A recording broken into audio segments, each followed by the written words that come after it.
The Tudors Dynasty Podcast. Hello and welcome back to the show. I am your host, Rebecca Larson. Caterina Sforza and Mary of Guise were two remarkable women who shaped the course of history through their intelligence, resilience, and political savvy. Living in times of immense turbulence, they were both born into powerful families. Caterina, a member of the Sforza family in Italy, and Mary, a member of the influential Guise family in France.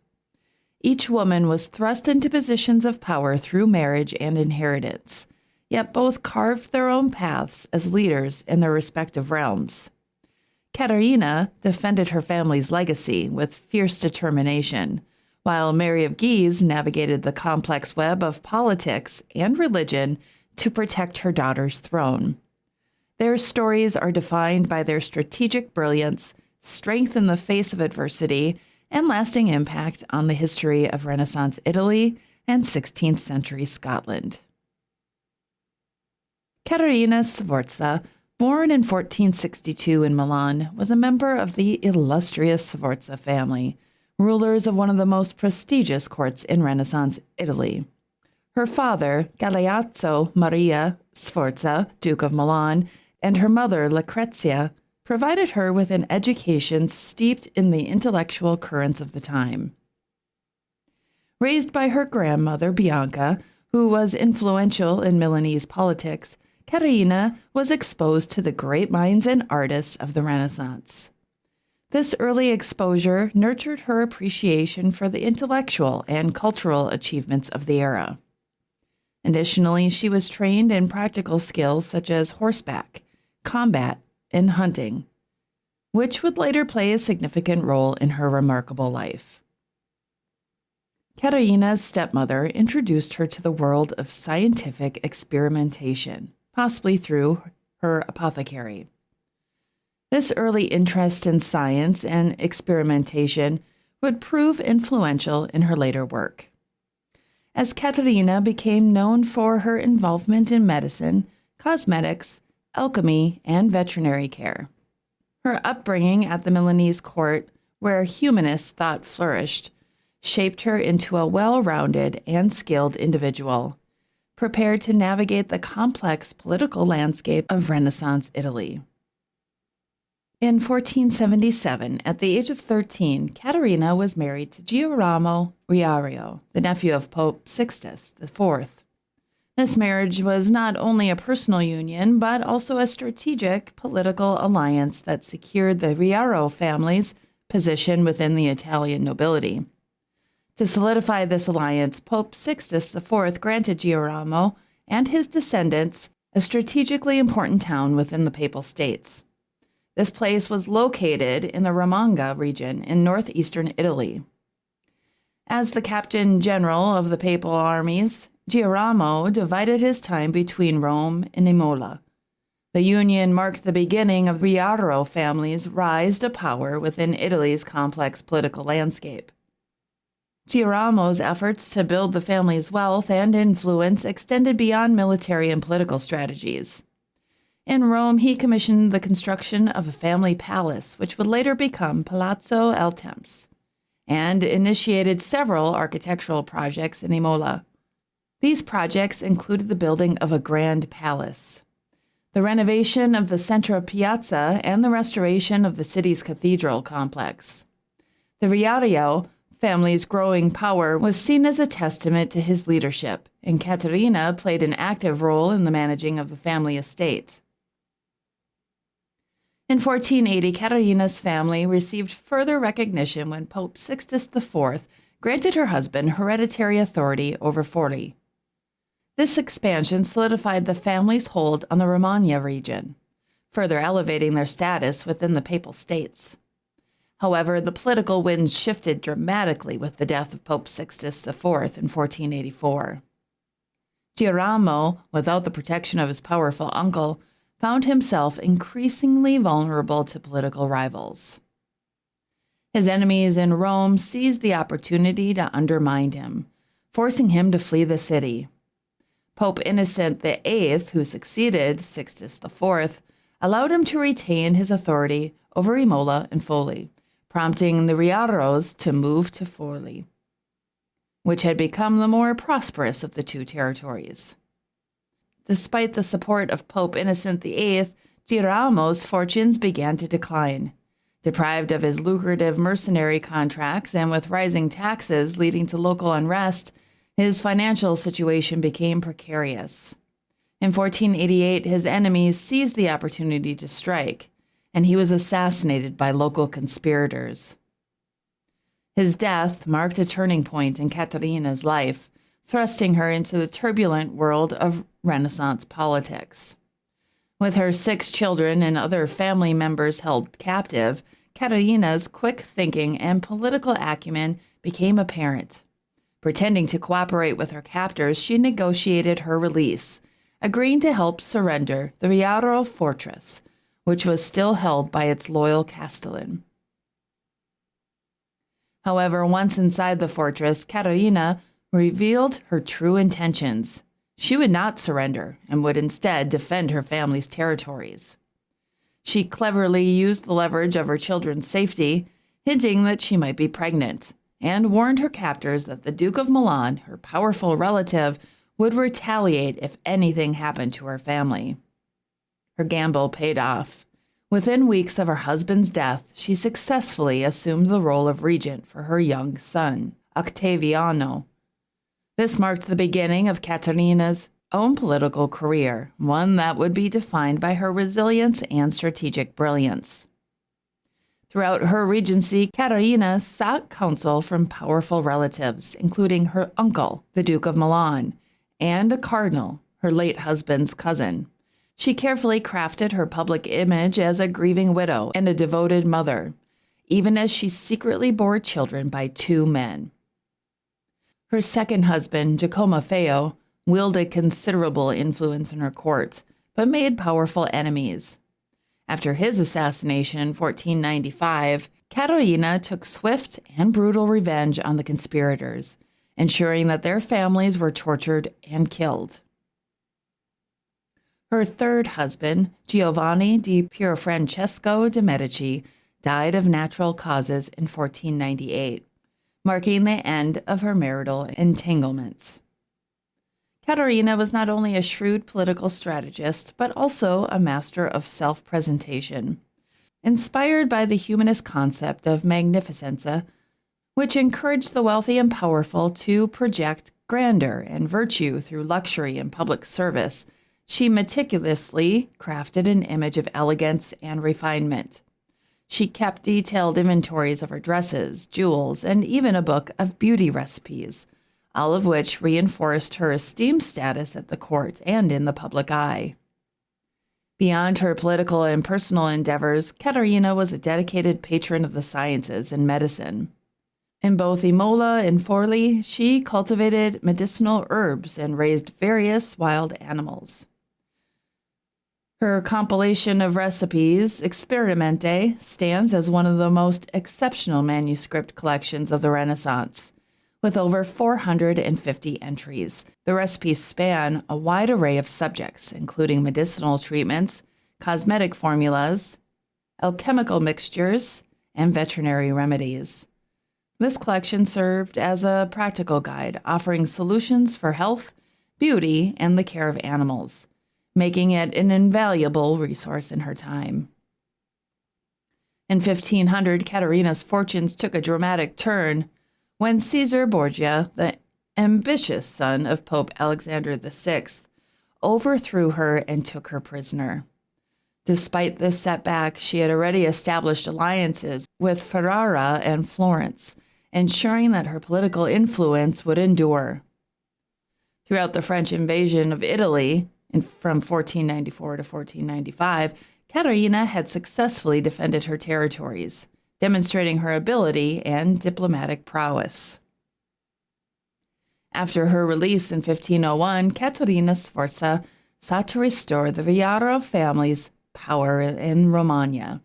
But the shifting political landscape worked against her, and by the time of her death in 1509, her ambitions for the family's legacy had faded. However, her resilience, intellect, and contributions to the Renaissance culture ensured her place as one of Italy's most remarkable women of the period. Similarly, Mary of Guise, born on the 22nd of November, 1515, in Lorraine, France, was born into one of the most influential Catholic families in Europe. As the eldest daughter of Claude, Duke of Guise, and Antoinette de Bourbon, Mary belonged to a dynasty with significant sway in both French politics and the broader European stage. Mary became the Duchess of Longueville on the 4th of August, 1534, when she married Louis II d'Orleans, Duke of Longueville. Their marriage, though short, was a happy one, and in October 1535, they welcomed their first son, Francis. Tragically, Louis died on the 9th of June, 1537, leaving Mary a widow at just 21. In August 1537, she gave birth to their second son, Louis, in honor of his late father. In January 1537, James V of Scotland married Madeleine of Valois, daughter of Francis I. They were married at Notre Dame Cathedral in Paris. However, Madeleine's fragile health led to her untimely death just 6 months later, leaving James a widower. In 1538, Mary married James, much to the displeasure of King Henry VIII of England, who had hoped to marry her for himself. Although Mary of Guise was a cousin to James V through the Guelders family, it was her considerable dowry that played the crucial role in the marriage. James, known for his numerous mistresses and illegitimate children, was in dire need of a legitimate heir. Mary's coronation was delayed until she was pregnant, with the ceremony taking place at Holyrood Abbey. Sadly, both of their first two children, sons, died in 1541. However, Mary of Guise gave birth to a daughter, Mary Stuart, on the 8th of December, 1542, securing the future of the Scottish monarchy. Mary of Guise persuaded her husband, King James V, to oppose the Lutheran Protestants, a decision that would later be heavily criticized by Protestant historians. James himself was not well liked during his reign, facing resentment for his heavy taxes, extravagant castle renovations, and close ties with France. Stirling Castle was one of the castles to benefit from James's lavish spending, and today the Queen's chambers there have been faithfully restored to reflect how they appeared when Mary of Guise resided there. King James V passed away on the 12th of December, 1542, from a lingering fever, just a month after suffering a military defeat at the Battle of Solway Moss. With no male heirs, his 6-day-old daughter, Mary, became Queen of Scots. She was crowned at Stirling Castle on the 9th of September, 1543, and James Hamilton, the Earl of Arran, was named her regent by the Scottish Parliament. In April 1554, Mary of Guise succeeded Arran as regent, with her trusted ally, James Hepburn, Earl of Bothwell, at her side. To bolster her position, 700 French troops were sent to the key castles across Scotland, though the cost of maintaining them forced Mary to sell some of her silverware and personal jewelry. Henry VIII, aiming to bring Scotland under English control, proposed that his son, Edward, marry the young Queen Mary. Though Mary of Guise was open to the idea, the Scottish lords rejected the proposal, determined to maintain their independence. In retaliation, Henry launched the rough wooing campaign in 1544 to 1545, during which the English ravaged the Scottish lowlands and attacked Edinburgh. The Scots, however, rallied and defeated the English at the Battle of Ancre Moor in 1545. Undeterred, Henry's successor, Edward VI, won the Battle of Pinkie in 1547, but English garrisons in Scotland faced constant resistance. A peace treaty between England, France, and Scotland was signed in 1550, bringing an end to the conflict. In early 1548, Mary of Guise arranged for her daughter, Mary Queen of Scots, to be sent to France for care and education at the court of Henry II of France. Mary of Guise herself spent time in France between 1550 and 1551, before returning to Scotland. During this period, the Treaty of Haddington was signed, securing the arrangement for Queen Mary to marry the future Francis II of France. The marriage took place in April 1558, and upon Francis's accession to the throne in 1559, Mary became both Queen of Scotland and France. When Elizabeth I ascended the English throne in 1558, her Protestant beliefs led her to support the Protestant lords of the congregation in Scotland, undermining Mary of Guise's regency. As a result, Mary was deposed in October 1559. Her downfall stemmed from her staunch Catholicism and her ties to France, which many Scottish nobles viewed as a threat to their nation's independence. The situation was further aggravated by the rise of the Calvinist minister John Knox, who openly opposed both Catholicism and female rulers, including Mary of Guise. Despite setbacks, Mary of Guise briefly regained control with French military support and retook Edinburgh Castle. However, Elizabeth I responded by sending an English fleet to blockade Scotland and a land army to besiege Leith in April 1560.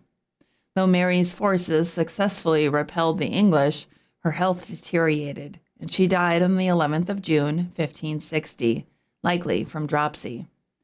Her death, along with the loss of a French fleet, marked the end of the Catholic cause in Scotland. The Treaty of Edinburgh led to the withdrawal of French troops, and a Protestant Regency Council took control. Caterina Sforza and Mary of Guise were both formidable women whose legacies have endured despite the many challenges they faced in their lifetimes. Caterina's fierce determination to protect her family and territories, coupled with her intellectual and cultural contributions, made her a respected figure in Renaissance Italy. Similarly, Mary of Guise's strength as a mother, queen, and regent in the face of both political and religious turmoil solidified her place in Scottish history. Though their personal journeys were marked by hardship and loss, their tenacity and leadership continue to inspire, leaving a lasting imprint on the histories of Italy and Scotland.